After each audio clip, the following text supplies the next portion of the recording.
आपण बघितलं असं तर देशात नरेंद्र मोदी, राज्यात देवेंद्र फडणवीस आणि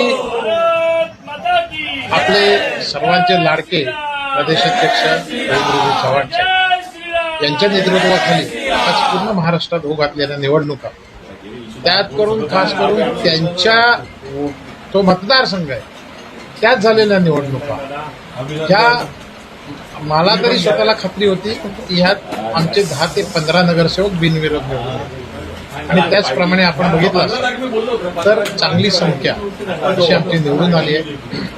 आज आमचे त्या दादांच्या पावलावर पाऊल ठेवून चालणारे नंदूजी परब आमचे जिल्हा अध्यक्ष, त्यांनीही खूप मेहनत घेऊन एक चांगलं विजन ठेवून या डोंबिवलीसाठी पुढे येणाऱ्या दिवसात आमचे भरघोस मतांनी युतीचे सगळे नगरसेवक निवडून येतील आणि युतीचा महापौर असेल.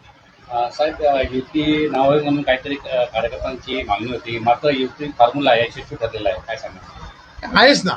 बघा, कार्यकर्त्याला प्रत्येक कार्यकर्त्याला वाटत असतं की प्रत्येकाला संधी मिळायची, पण आता शेवट हे निर्णय वरच्या श्रेष्ठींचे असतात. त्यामुळे वरच्या श्रेष्ठीने जे निर्णय घेतले ते सगळ्या कार्यकर्त्याने, तुम्ही आता बघाल तर माझ्याच बरोबर मागच्या वेळेला असणारे राजा नाबाळे आणि निलेशजी म्हात्रे अतिशय सक्षमपणे त्यांचं नेतृत्व करणारे दोघंही आज आहेत. आज त्यांनाही तिकीट पक्षाने नाही म्हटलं, पण ते कुठेही नाराज झाले नाही.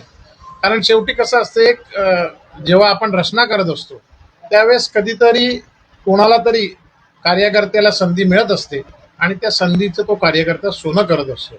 त्याचप्रमाणे आज चव्हाण साहेबांनी जे काही निर्णय घेतले ते आम्हाला सगळ्यांना, पक्षातल्या सर्व लोकांना, म्हणजे राजन असो, नीलू असो, संदीप पुराणिक असो, या सगळ्यांना ते मान्य आहे असंच मला वाटतं.